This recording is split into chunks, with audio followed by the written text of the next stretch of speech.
Bendito Padre Celestial, Dios Todopoderoso que estás en los cielos, bendito y alabado seas, Señor nuestro. Gracias, Padre, por este día, gracias por esta mañana.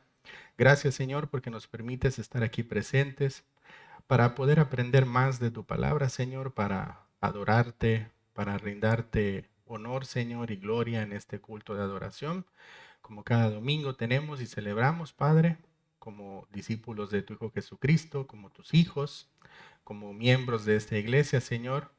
Estamos aquí, Padre, en obediencia para rendirte culto, Padre, porque solamente tú eres el único Dios verdadero y todopoderoso, Señor. Padre, te pedimos que nos guíes con el poder de tu Espíritu Santo que mora en nosotros, Señor, para que toda distracción, Señor, sea cancelada y nos des el entendimiento, abras nuestra mente, nuestro corazón, Señor, para recibir tu palabra. Y asimismo, Padre, para que me ayudes a poder exponerla clara y precisa, Señor, para que sean tus palabras, Padre, la que nos edifique y no conforme a mi idea. Todo esto, bendito Señor, te lo pedimos en el nombre poderoso de nuestro Señor Jesucristo. Amén. Muy bien, hermanos, pues el domingo pasado hablamos de los ayes, ¿verdad? No sé si se acuerdan que hablamos de los ayes como advertencia, ¿verdad? Entonces, este domingo dije, vamos a continuar con otra predicación que ya no sea como que el ay, ¿no? O como decimos aquí en Yucateco, el why, ¿no? Entonces, algo que sea, que nos exhorte, que nos motive, ¿verdad? A hacer las cosas que necesitamos hacer.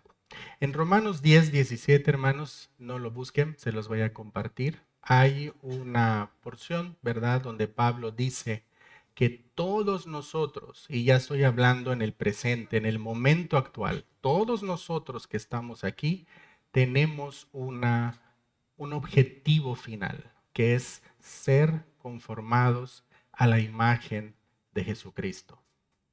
Jesucristo, hombre, ¿verdad?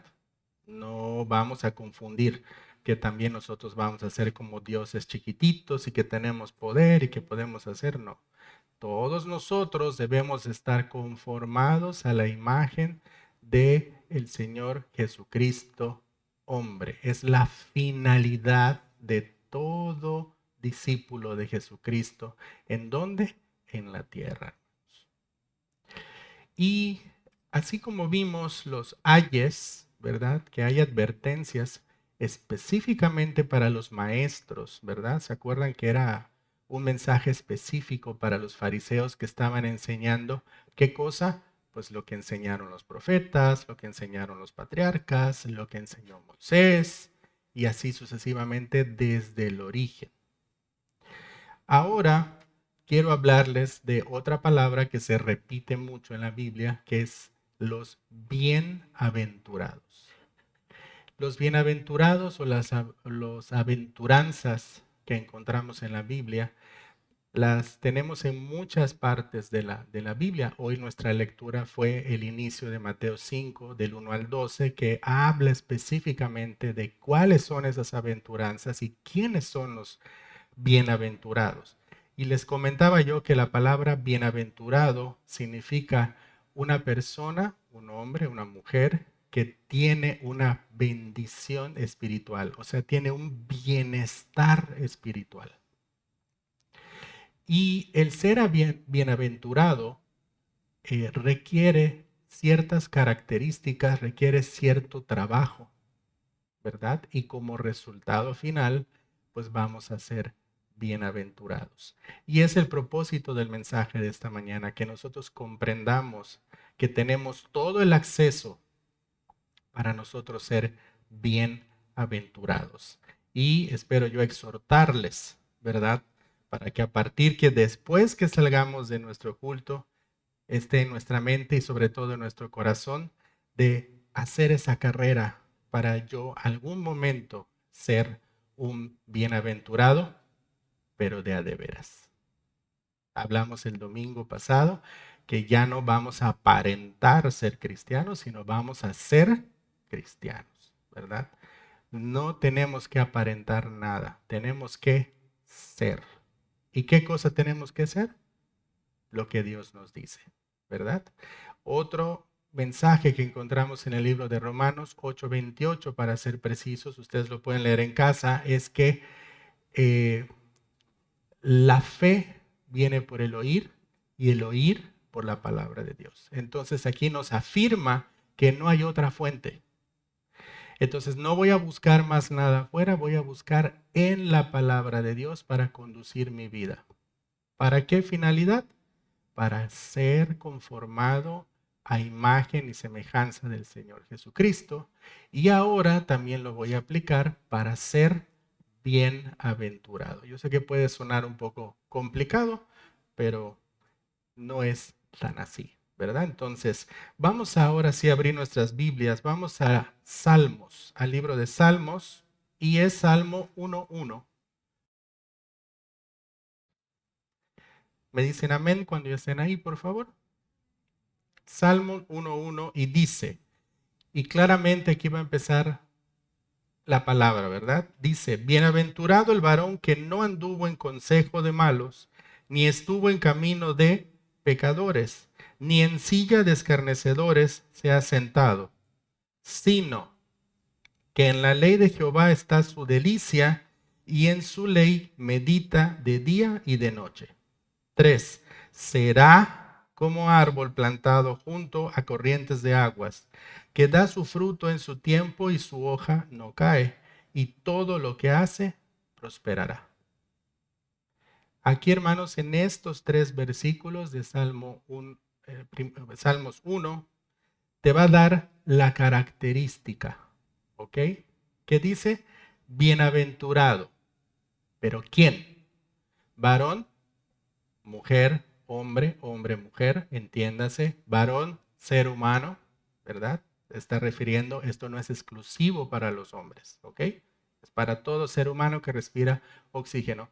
Usted respira oxígeno, usted es humano, ¿ok? Aplica también para usted. Que no anduvo en consejos de malos, ni estuvo en camino de pecadores, ni en silla de escarnecedores se ha sentado. O sea, un hombre recto, recto delante de Dios. Ese es un bienaventurado, ¿verdad? ¿Y cómo este varón logró hacer eso? Aquí nos está diciendo la fórmula en el 2.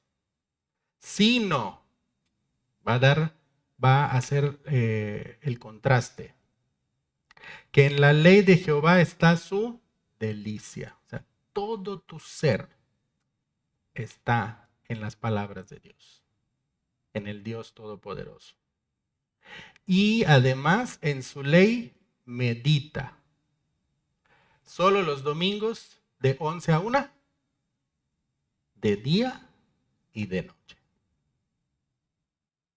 Ese es un aventurado, nos da la característica, ahora nos dice el qué hacer, y ahora en el 3 encontramos la consecuencia de hacerlo, ¿verdad? Y la consecuencia de hacerlo dice, será como árbol plantado junto a corrientes de aguas, que da su fruto en su tiempo y su hoja no cae, y en todo lo que hace prosperará. 3 versículos. ¿Quién es? ¿Y qué no hace? ¿Qué tiene que hacer? ¿Y cuál es el resultado de hacerlo? ¿Verdad? La última alabanza que cantamos es una de mis millones de favoritas, que tengo unas, pero esa es una que me encanta, porque al menos yo, hermanos, se los comparto, este año sentí que vamos otra vez, va de nuevo. Ya, pasó el 2025, pero ahora 2026 va de nuevo, borrón y cuenta nueva con Dios. ¿Por qué? Porque sé que lo hará otra vez. Entonces es un buen propósito también, hacer a un lado las cosas.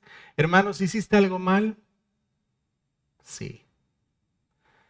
Hay como 17 millones de cosas. Es más, yo ya hasta las dejé de apuntar. Yo dije, ya no tengo hojas para escribir todas las cosas que me gustaría borrar de mí. Pero yo dije, lo voy a hacer otra vez. ¿Por qué? Porque tengo la gracia de Dios para poderlo hacer otra vez, de nuevo. Entonces, si hiciste o deshiciste, agárralo de tu mente, agárralo de tu corazón, ponlo en la basura porque no sirve ni a ti ni a nadie y lo vamos a hacer otra vez, de nuevo. Amén. Amén. ¿Quiénes son estos aventurados? Bueno, somos nosotros, los hijos de Dios, los discípulos de Jesucristo, que están llevando su vida conforme a la palabra de Dios. Y esta palabra conforme es muy importante y se repite muchísimo. ¿Se acuerdan que les compartí el domingo pasado que cuando una palabra se repite muchas veces en la Biblia, es muy importante nosotros entender y estudiar y comprender esa palabra? Y la palabra conforme se repite muchísimas, muchísimas, más de 1135 veces en toda la Biblia.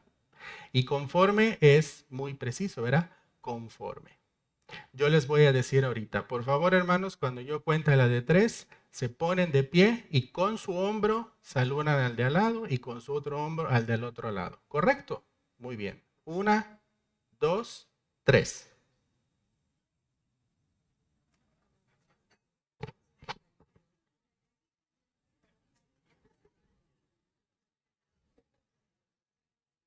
Me encanta. Eso es para que despierten, porque vi que les estoy durmiendo. Nos podemos sentar. ¿Ok? ¿Qué hicieron, hermanos? ¿Los que se les pegó la gana o conforme a la instrucción que di? Conforme a la instrucción que di. Entonces, hermanos, vamos a hacer esta firmeza en nuestra vida. Vamos a vivir conforme a la palabra de Dios. Entonces vamos a vivir como Dios dice. No como que más o menos yo crea, como que más o menos me lata, como que yo veo que hace el de enfrente, como que yo veo que hace el de al lado, como que me dijo fulano, sotano, perengano. No, quitemos eso. Primera acción, vamos a vivir conforme a lo que Dios dice. Acuérdense que estamos haciendo borrón y cuenta nueva.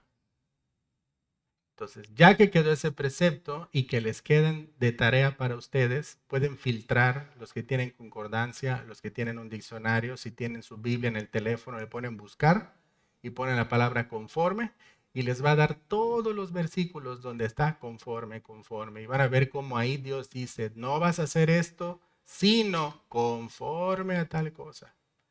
Y van a hacer esto conforme a tal cosa. Y los predestinados son conforme a tal cosa. Y los que van al reino de los cielos conforme a tal cosa. Y van a vivir alegres conforme a tal cosa. Todo, todo, todo está dicho por Dios en la Biblia.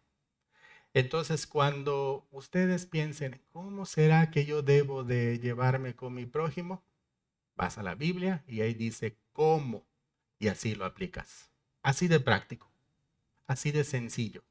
No hay que buscarle más cosas. Es directo. Se comprende, ¿verdad, hermanos? Es muy sencillo. Pero, ¿qué tenemos que hacer? Tenemos que entender qué dice. Porque si yo no sé qué dice, pues entonces no lo puedo desempeñar. Y si no lo puedo desempeñar, entonces no estoy muy cerca del lado de los bienaventurados. Porque los bienaventurados tienen ciertas características. ¿Ok? Mateo 5. Acompáñenme por favor a Mateo 5. Mateo 5, en lo que ustedes buscan, les doy un poco de contexto. Mateo 5, 6 y 7. Mateo capítulo 5, 6 y 7. Es algo que nosotros debemos tener presente siempre. Se llama el Sermón del Monte y es donde el Señor Jesucristo empezó su ministerio y sus enseñanzas. Entonces, si algo tenemos que tener presente y repasar y repasar y repasar y repasar y repasar, es el Sermón del Monte. Digo, todos los 66 libros de la Biblia, pero empecemos por lo básico. Y lo básico es el Sermón del Monte. Mateo 5, 6 y 7. Esos 3 capítulos. Ahí está resumido absolutamente todo. Y dice, lean conmigo por favor, los primeros 5 versículos los vamos a leer juntos. Y dice, viendo la multitud, subió al monte y sentándose vinieron a él sus discípulos y abriendo su boca les enseñaba diciendo, bienaventurados los pobres en espíritu, porque de ellos es el reino de los cielos. Bienaventurados los que lloran, porque ellos recibirán consolación. Bienaventurados los mansos, porque ellos recibirán la tierra por heredad. Y luego sigue, ¿verdad? Bienaventurados los que tienen hambre y sed de justicia, porque ellos serán saciados. Bienaventurados los misericordiosos, porque ellos alcanzarán misericordia. Bienaventurados los limpios de corazón, los de limpio corazón, porque ellos verán a Dios. Solo hay una persona que puede limpiar el corazón del ser humano: Jesucristo. Nadie más. Tú no puedes hacerlo. Lo lamento. Pero Jesucristo sí. Porque el Señor Jesucristo dice, pon tu fe en mí. ¿Verdad? Y arrepiéntete. Y cree en mi evangelio. Y entonces, ¿qué hace el Señor Jesucristo? Dice que todas las cosas son hechas nuevas. Borrón y cuenta nueva. ¿Sabe Dios todo lo que hicimos? Por supuesto, lo tiene registrado cada una. Nada más que a Él no le importa lo que hiciste. A Él le importa lo que vas a hacer. De ahora en adelante, que ya eres discípulo de Jesucristo, de que ya eres su hijo, de que ya mora el Espíritu Santo en ti. Hermano, tú no lo puedes hacer en tus fuerzas, pero Dios sí lo puede hacer en ti. Solamente suéltalo. Déjaselo al Espíritu Santo. Pero si el Espíritu Santo te está diciendo no por la izquierda, por favor, no por la izquierda, por donde te indique. ¿Correcto? Y entonces aquí seguimos leyendo. Dice, bienaventurados los pacificadores, porque ellos serán llamados hijos de Dios. Si se fijan, hay muchas características, muchas cualidades, muchas acciones que hay que hacer. Los pacificadores, los de corazón limpio, ¿verdad? 10. Bienaventurados los que padecen persecución por causa de la justicia, porque de ellos es el reino de los cielos. Bienaventurados sois cuando por mi causa os vituperen y os persigan y digan toda clase de mal contra vosotros, mintiendo. Hermanos, a mí me han dicho fanático, me han dicho loco, me han dicho radical, me han dicho falso, me han dicho, me han dicho un montón de cosas. Te lavaron el cerebro. Estás engañado. Es imposible. Estás en una secta. Y no sé cuántas cosas me han dicho. Y cada vez que me lo dicen, digo, Señor, gracias. Gracias por confirmarme que estoy caminando hacia ti y alejándome del mundo poco a poco. No es de golpe. ¿Por qué? Porque seguimos siendo humanos, seguimos estando en la carne, seguimos teniendo acciones en el mundo que el mundo demanda ciertas acciones en nosotros. La diferencia es que nosotros como discípulos de Jesucristo tenemos la autoridad de decir sí o no. ¿Vamos a hacer esto que el mundo pide? No. Porque yo antes de seguir al mundo, yo sigo a Dios, quien creó el mundo. Y entonces siempre, siempre a todo cristiano, pues va a ser vituperado. ¿Alguna vez han dado gracias en alguna comida y la gente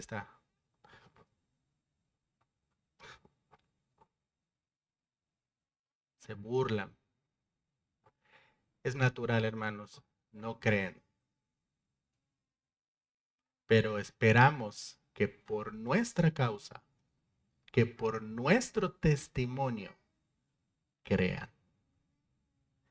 Les cuento cuántas personas que hoy por hoy son hermanos en Cristo nuestros, que a causa de estar en la lucha para ser un buen discípulo de Jesucristo, han llegado a Cristo sin número. Y Dios está en control de eso también. Dios pone circunstancias en la vida para que entiendas, no para destruirte, para que entiendas y tomes acción y decisión. Y que te diga, para, hijo, ya, para, es por acá. Deja de sufrir, ya, para de hacer esto, es por aquí, punto. Y eso es importante reconocerlo porque eso nos va a dar los pasos siguientes. ¿Para qué? Para ir creciendo. ¿Para qué? Para seguir siendo conformados poco a poco a la imagen de nuestro Señor Jesucristo. Y todo esto tiene un costo, claro, tiene un costo altísimo, pero también tiene una recompensa. Ya lo vimos en Salmos 1:1. En el 12, ¿qué dice? Gozaos y alegraos. Cuando a ti no te acepten socialmente, cuando a ti te discriminen en el trabajo, cuando tus amigos ya no te hablen, cuando tu misma familia en la carne ya no te dirija la palabra, cuando tus mismos padres te aborrezcan, porque eres discípulo de Jesucristo auténtico, gózate. Gózate y alégrate, porque vuestro galardón es grande. ¿En dónde dice la palabra de Dios que es grande? En los cielos. Porque así persiguieron a los profetas que fueron antes que vosotros. Ni les cuento cómo le fue a Jeremías, porque ustedes lo pueden leer en Jeremías. Ni les cuento cómo le fue a Ezequiel, porque ustedes lo pueden leer en Ezequiel. ¿Qué les cuento de Daniel? ¿Verdad? Todos ellos nos sirven como ejemplos de hombres que renunciaron a su vida y creyeron a Dios. Y Dios los ha documentado en su palabra. ¿Para qué? Para edificación nuestra. Toca ahora a nosotros hacer lo mismo. Influenciar e impactar al mundo, pero con nuestro testimonio. Imagínense que algún día una persona incrédula diga, qué buena fortuna, qué bienaventurado es esta persona, qué fortaleza tiene esta persona. Y que eso pueda llevarlo a decir de dónde viene eso, qué hace él. Y que tú tengas la oportunidad de darle toda la honra y toda la gloria a Jesucristo para que tú digas, no soy yo, es Jesucristo, es Dios quien mora en mí. Tiene un resultado positivo, hermanos, pero tenemos que vivirlo, tenemos que hacerlo. ¿Amén? Muy bien. ¿Qué más encontramos en el Sermón del Monte? Por tiempo, hermanos, porque es muy extenso. La verdad es que para estudiar el Sermón del Monte nos tomaría un año mínimo para detallarlo y para desglosarlo, pero podemos leerlo, ¿verdad? Y todo esto que les estoy adelantando es porque en el 13 dice, vosotros sois la sal de la tierra, pero vosotros sois mis discípulos, está diciendo el Señor Jesucristo. Sois la sal de la tierra, dice. Pero si la sal se desvaneciere, ¿con qué será salada? No sirve más para nada, sino para ser echada fuera y hollada por los hombres. Si tú eres cristiano y eres hijo de Dios y lo has manifestado, pero solo lo haces para ti, sirve de poco. No es que no sirva, pero sirve de poco.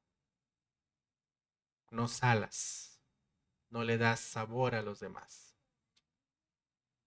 ¿verdad? ¿A alguien le gustan los taquitos? A mí me encanta. Y cuando tú te dan tu taquito, te dan tu tortilla, te dan la carnita que tú quieras, ¿qué sigue después? No sé ustedes, pero algunos agarran el limoncito y otros agarran la salecita para que quede en su punto. Si no lo haces así, te comes el taquito, dices, muy buen taco, pero no lo elevaste. Esto quiere decir esto. Sois la sal. Haz la diferencia. Impacta al mundo, sazona al mundo con las cosas correctas, no con todas las filosofías huecas que existen. Tú conoces la verdad, vívela, compártela. Y además hace otra comparativa que se refiere a lo mismo, no es que la sal haga una cosa y la luz haga otra. Está dando más ejemplos. Dice, vosotros sois la luz del mundo. Una ciudad asentada sobre un monte no se puede esconder, ni se enciende una luz y se pone debajo de un almud. Almud era como una hendidura que tenían las camas, ¿verdad? Donde ahí ponían la nica, ¿no? Y sino sobre dónde se pone la luz, en un candelero. ¿Para qué? Para que alumbre todo. A todos se nos ha ido la luz en la casa y cuando necesitamos ver, sacamos una lámpara y la lámpara no la ponemos en el piso, sino buscamos elevarla lo más posible para que nos dé luz. A eso se refiere, sé luz. Hermanos, nosotros sabemos cómo llegar a los cielos. Digámoslo, alcancemos al mundo. Nosotros sabemos la verdad, vivámosla. Nosotros sabemos cómo es conforme a Dios quiere. Enseñemos. Pero si no sabemos, ¿cómo puedo yo capacitar a otra persona? Entonces, primero me tengo que capacitar yo. Pero una vez que yo estoy listo, tengo que vivirlo. Tengo que ser luz para los demás. ¿Alguien puede levantar la mano y decir que una persona les habló de Jesucristo? Vean a su alrededor. Muchas manos arriba. Hermanos, gloria a Dios por esa persona. Fue luz para ti. Fue sal para ti. ¿Se está pegando a las enseñanzas de Jesucristo? Sí, se está pegando a las enseñanzas de Jesucristo. Entonces ven que el Señor Jesucristo no está dando un sermón solo para escucharse bonito, está dando instrucciones precisas que nosotros tenemos que tener en cuenta. Pero no nada más es tenerlas en cuenta y ya está. Yo una vez fui a una casa de un hermano, no voy a decir su nombre, no es ninguno de ustedes, y tenía un cuadrito muy bonito. Y decía, eh, en paráfrasis, decía, yo y mi familia a Jehová serviremos. Viene de Josué, ¿verdad? Y yo dije, está bellísimo tu cuadro, mi hermano, pero pues yo te vengo a visitar, pues tienes 6 meses que no te veo en la iglesia. No sé nada de ti, ¿estás bien? Ah, sí, es que... oramos juntos. Y volvimos a orar juntos y volvimos a restaurar esa conexión que él tenía. Había una circunstancia en su vida, pero pues yo usé eso de ejemplo y dije, lo tienes puesto acá. No sirve si no lo vives. No funciona si no lo compartes. Está puesto aquí. Entonces, ¿suena muy bonito? Sí. Aplícalo y úsalo. No solamente, hermanos, es para cubrir un aspecto de nuestra vida, es para ser. Sigamos más, dice, No penséis que he venido a abrogar la ley o a los profetas. No he venido para abrogar, sino para cumplir. Ahí decía el Señor Jesucristo. Yo no he venido para quitar lo que mi Padre ha dicho, sino lo vengo a cumplir y vengo a dar un nuevo pacto, ¿verdad? ¿Qué más encontramos, hermanos? Lo estamos leyendo muy rapidito.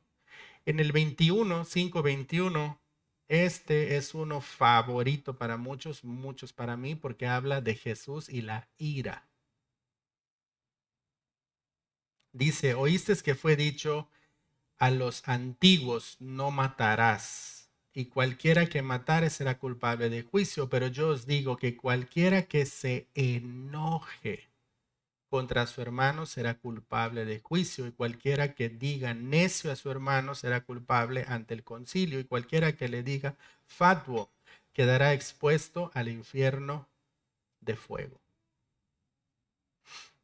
Aquí el Señor Jesucristo está hablando de la ira, de nuestro temperamento, del carácter, porque los fariseos, hermanos, eran iracundos,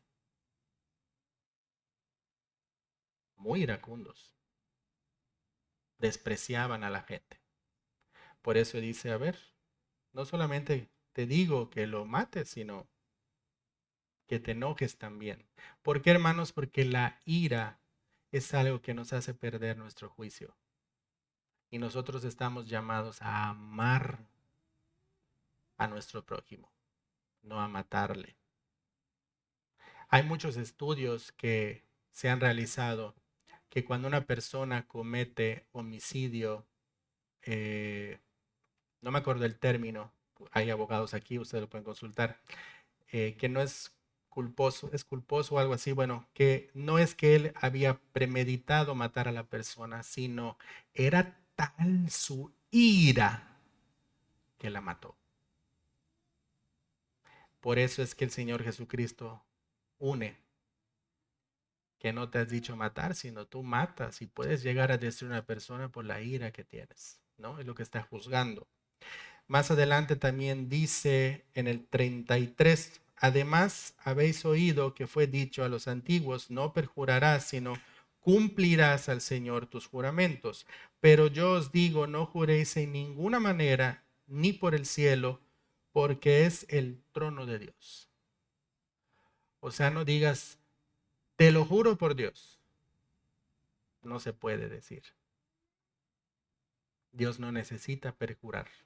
¿Qué quiere decir eso? Dios no necesita que tú valides tus acciones con una persona. No las valides por Dios. Sé lo que debes de ser para Dios. Eso es lo que está diciendo. Y encontramos más, hermanos, encontramos también del adulterio, que dice que no solamente un hombre adultera solamente por el hecho de tocar o de tomar a una mujer, sino con el puro pensamiento, dice el Señor Jesucristo, ya has pecado. ¿Por qué, hermanos? Porque el pecado primero entra a la mente, baja al corazón y cuando ya está en nosotros, ¡pum!, lo hacemos. Antes no. Por eso Él está dando esta trazabilidad. Por eso el Sermón del Monte es una enseñanza. Te está diciendo, si tú piensas con una mujer con lascivia, ya pecaste. Porque físicamente no lo estás haciendo porque algo te lo impide, pero tu mente y tu corazón ya lo hiciste.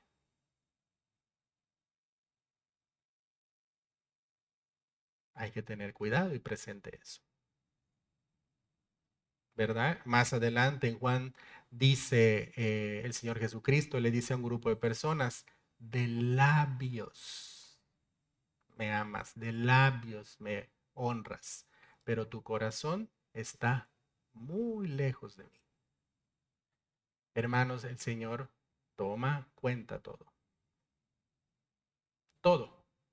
Así que si yo puedo decir por mi boca, amo a Dios, pero Dios sabe si verdaderamente le amo o no. No será extrañable que el día del arrebatamiento, muchos que pensarían que estuvieran allá, no van a estar. ¿Por qué razón? Porque su corazón está en otra parte. aunque su imagen, aunque sus palabras, aunque sus acciones pueda indicar que sí, pero a Dios no le puedes ocultar las cosas. Él sabe que hay en ti. Él sabe si eres de veras, ¿verdad? Y en esta porción vamos a entender sobre la oración, sobre el amor hacia los enemigos, sobre el adulterio, sobre la mentira. Él está enseñando a las personas que estaban ahí escuchando por primera vez sus enseñanzas, en donde le hizo en un monte. Por eso se llama el Sermón del Monte. Y ahí hubieron muchos acontecimientos. Entonces yo les invito a que lo lean 5, 6 y 7, ¿verdad? Que lo lean, que lo lean, que lo lean, que lo lean, que lo lean, ¿verdad? ¿Les parece interesante? Pues vamos a seguir investigando más cosas sobre los bienaventurados. Vamos a Primera de Pedro, de las cartas. Primera de Pedro, capítulo 4. Primera de Pedro, capítulo 4.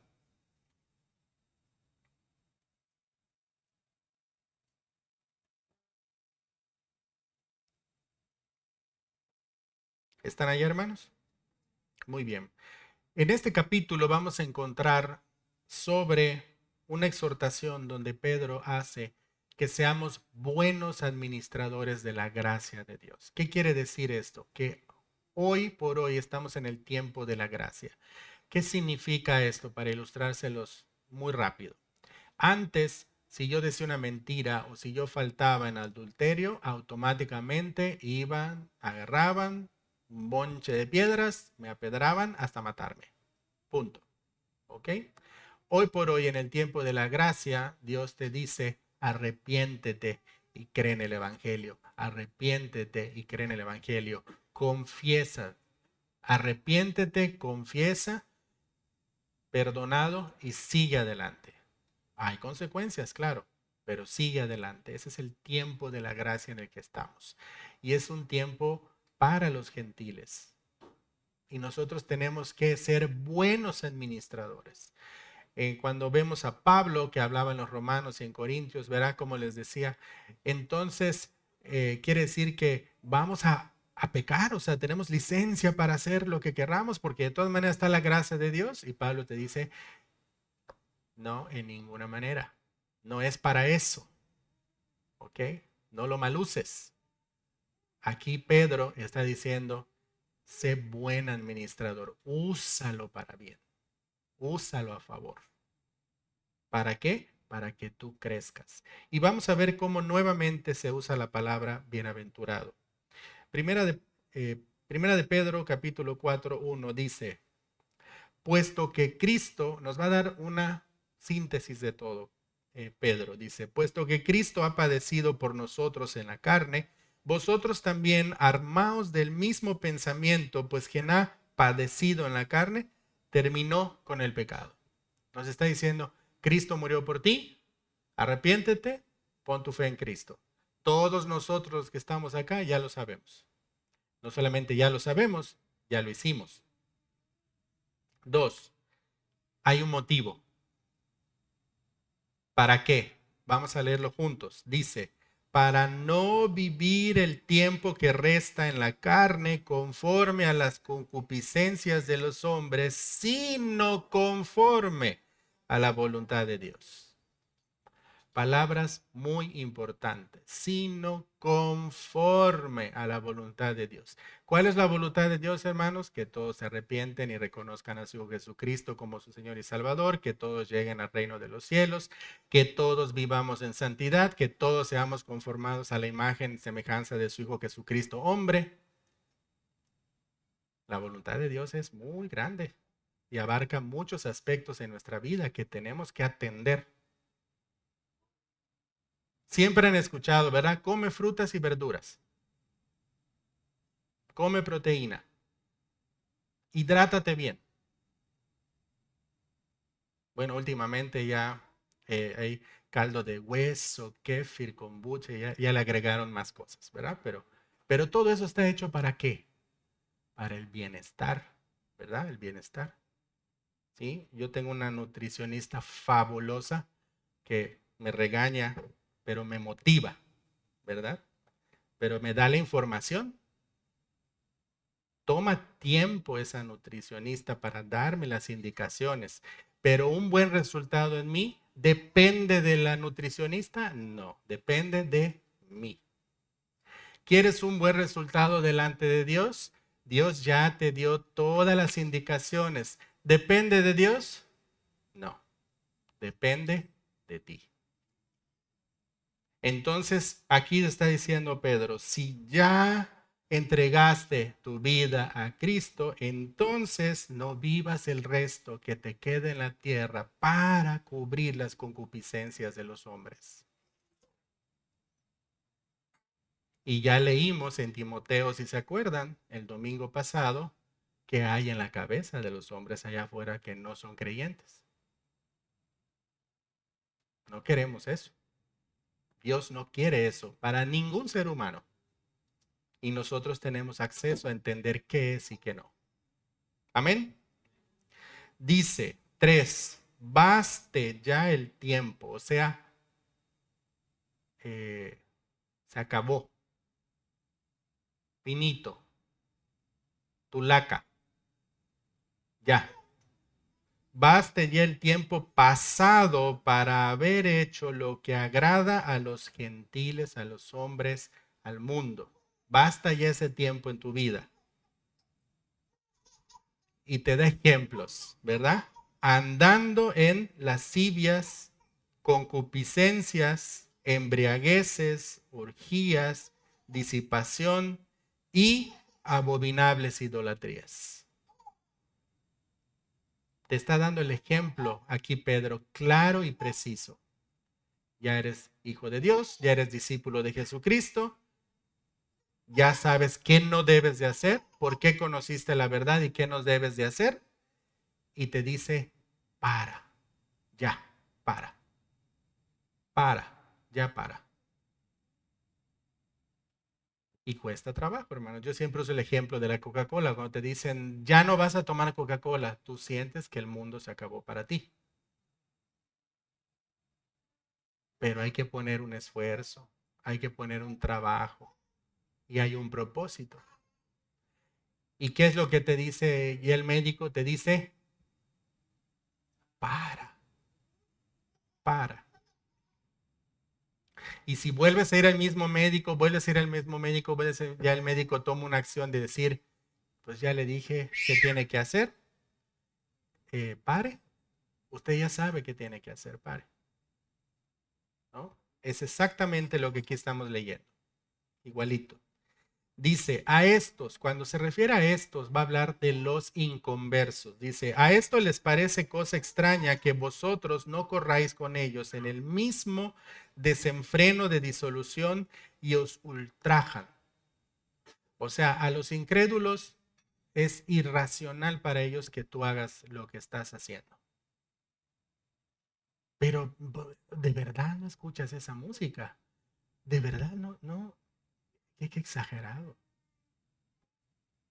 De verdad no puedes ir a ver esta película.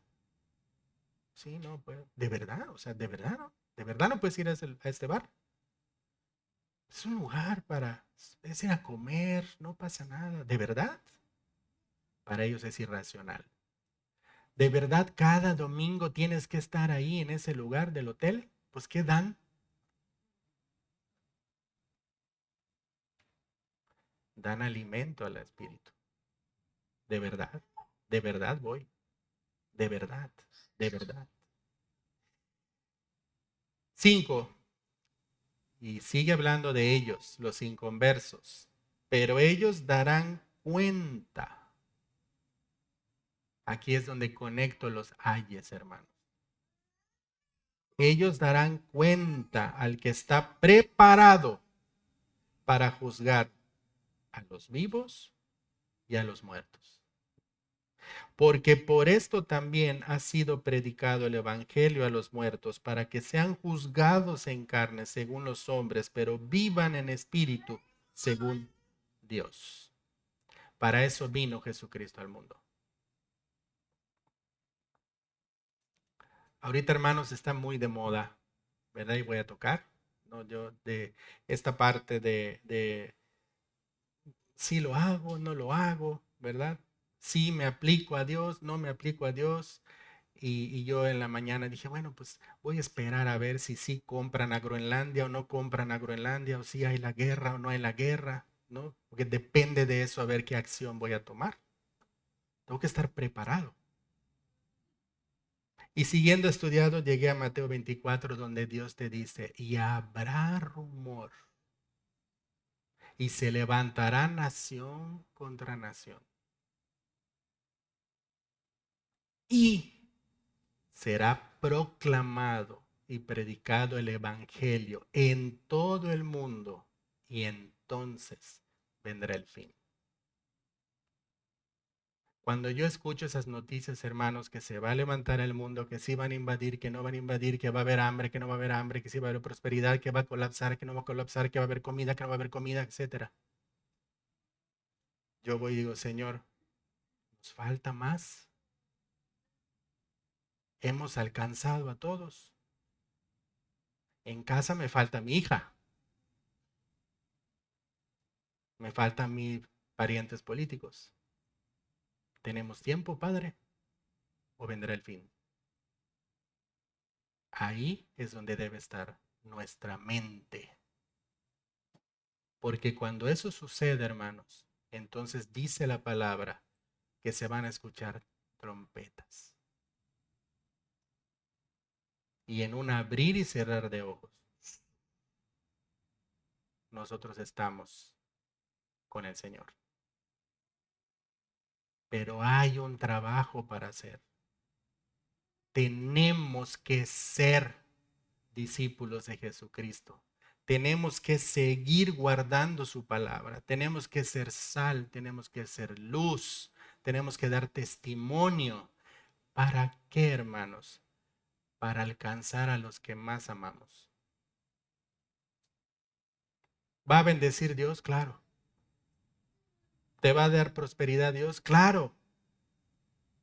¿Va a guardar tu camino? Claro. Pero no lo hagas por eso. Hazlo como dice Judas, para arrebatar del fuego a aquellos que más amamos. No nos conformemos que nosotros, yo ya tengo mi boleto. ¿No? Hay un trabajo para hacer. ¿Tiene propósito el Sermón del Monte? Claro, tiene propósito. Los bienaventurados tenemos una maravillosa cierre de trabajo. Tenemos una clausura, ¿verdad? Así como en las Olimpiadas. Cuando resucitó el Señor Jesucristo fue la inauguración de las Olimpiadas. De hecho, desde que nació, ¿verdad? Y hay una culminación de los juegos. Estamos en la carrera, ¿verdad? Pablo ilustra esto a los griegos como los deportes. ¿Quieres ser un buen atleta? Yo te presento una manera de ser un atleta excelente, ¿verdad? Usa esa ilustración. Hay una culminación para todos aquellos que nosotros queremos buscar ser un bienaventurado en esta tierra. ¿Y dónde lo dice? Lo dice la Biblia. Vamos al libro del Apocalipsis 19. Libro del Apocalipsis. Estamos por ahí cerquita, capítulo 19. Me dicen amén cuando estemos ahí. Dice,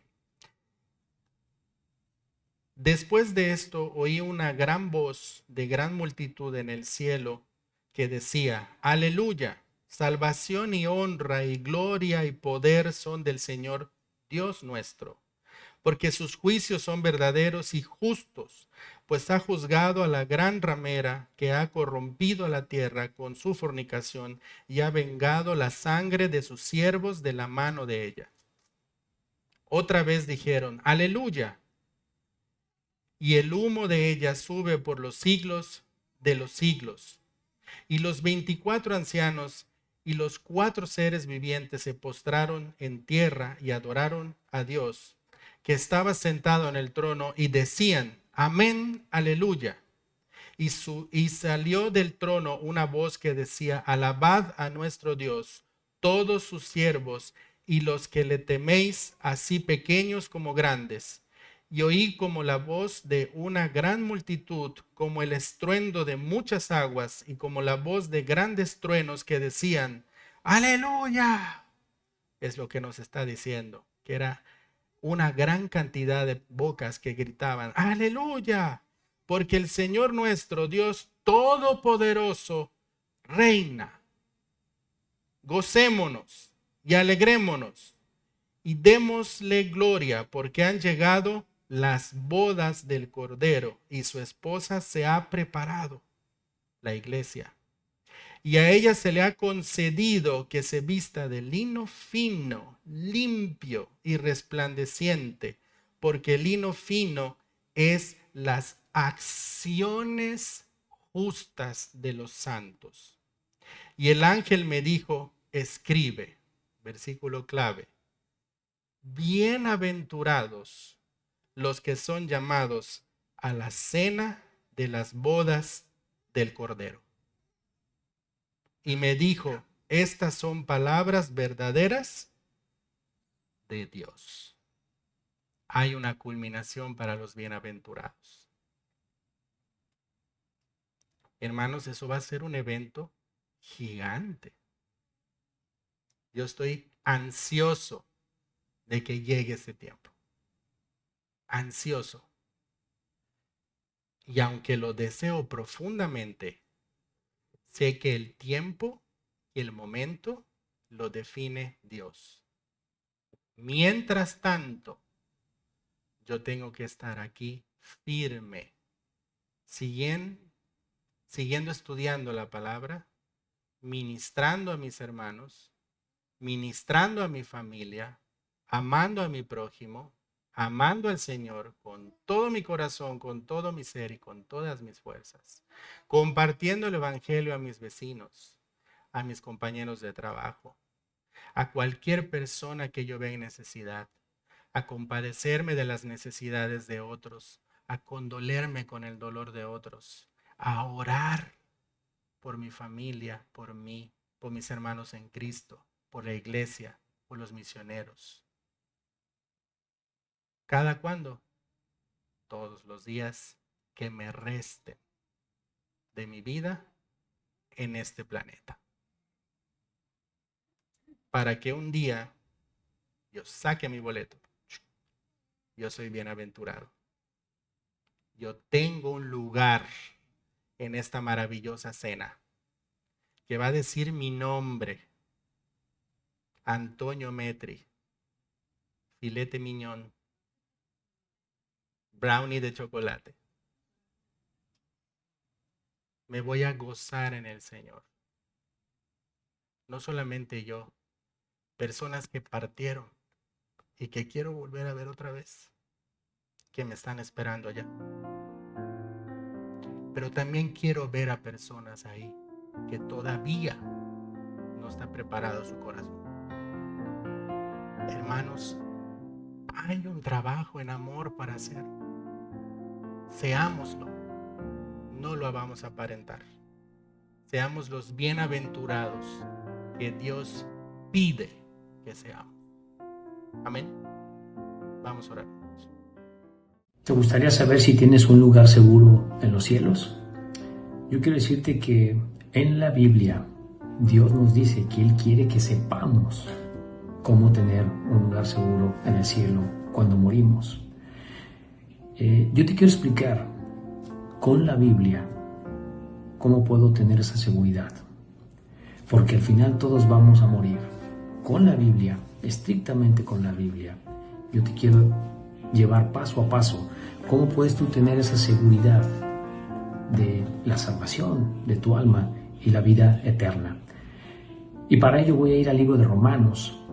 El libro de Romanos, en el capítulo 3, en el versículo 23, dice así la palabra: por cuanto todos pecaron y están destituidos de la gloria de Dios. Lo primero, yo necesito estar de acuerdo con Dios en que soy pecador. Si yo no estoy de acuerdo con Dios en que soy un pecador, no hay manera que yo me pueda salvar. Necesito reconocerme ante Dios en la situación en la que estoy. Tengo una conciencia. Todos tenemos una conciencia, sabemos lo que es malo, lo que es bueno. Sabemos que somos pecadores cuando somos honestos. Y es lo primero. Primer paso, me reconozco pecador ante Dios. Ahora quiero decirte algo. Dios es un Dios santo. Es un Dios santo que tiene que juzgar el pecado. Él nos ama, pero tiene que juzgar el pecado. No lo puede dejar así. Dice Romanos 6:23, porque la paga del pecado es muerte, mas la dádiva de Dios es vida eterna en Cristo Jesús, Señor nuestro. Me quiero detener en esta primera parte del versículo 23. Dice, porque la paga del pecado es muerte. Bueno, ¿a qué muerte se refiere? ¿Será que yo me muero y todo terminó ahí? No está hablando de la muerte física, está hablando de la muerte espiritual. Y para ello te quiero llevar al libro de Hebreos 9:27. En este versículo dice la palabra, y de la manera que está establecido para los hombres, que mueran una sola vez, y después de esto, el juicio. Después de que morimos hay un juicio, o al cielo, o al infierno. Entonces, ¿a qué muerte se refiere? Regresando a Romanos 6:23, cuando dice, porque la paga del pecado es muerte. Ya vimos que después de que muera hay un juicio. ¿A qué muerte se refiere? A la muerte segunda. Y para ello, vamos al libro de Apocalipsis, en el capítulo 21, versículo 8, dice así la palabra de Dios. Pero los cobardes e incrédulos, los abominables y homicidas, los fornicarios y hechiceros, los idólatras y todos los mentirosos tendrán su parte en el lago que arde con fuego y azufre, que es la muerte segunda. La muerte segunda. Dice todos los mentirosos. ¿Has mentido alguna vez? Yo sí. Yo creo que todos hemos mentido. Una mentira es suficiente para que Dios nos condene en el infierno.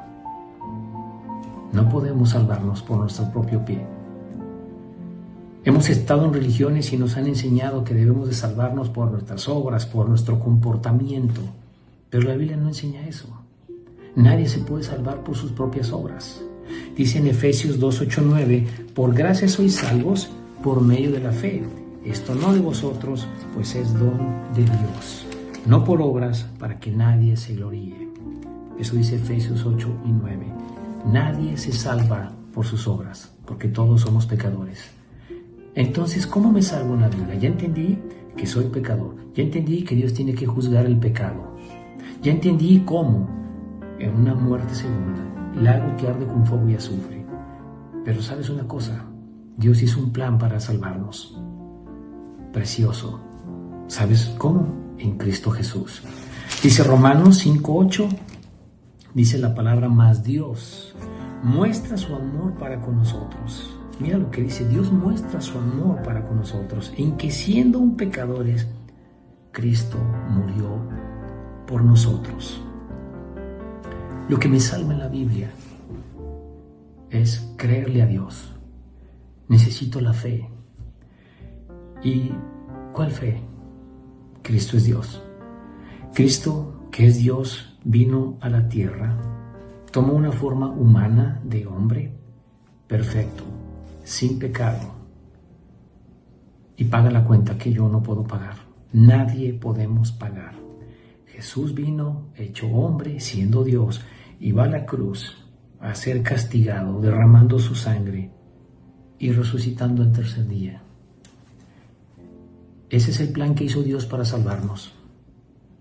Es la manera que tengo de reconciliarme con Dios, aceptando el regalo que Dios puso, que Cristo vino a la tierra siendo Dios y sin cometer ningún pecado, es castigado, muere y resucita. La salvación en la Biblia es que tú creas que esa obra de amor que hizo Dios es lo que te puede salvar. ¿Sabes? Ninguna religión te salva. Te salva lo que Dios hizo en Jesucristo, pagar nuestra cuenta. La única manera que yo tengo para reconciliarme con Dios es estar de acuerdo en lo que Él hizo. Y quiero decirte cómo puedes tú recibir el regalo de la vida eterna. Necesitas creer. Necesitas creer que lo que Jesús hizo en la cruz es suficiente para que tú te puedas salvar. Sin meter tus obras. No podemos hacer nada para salvarnos.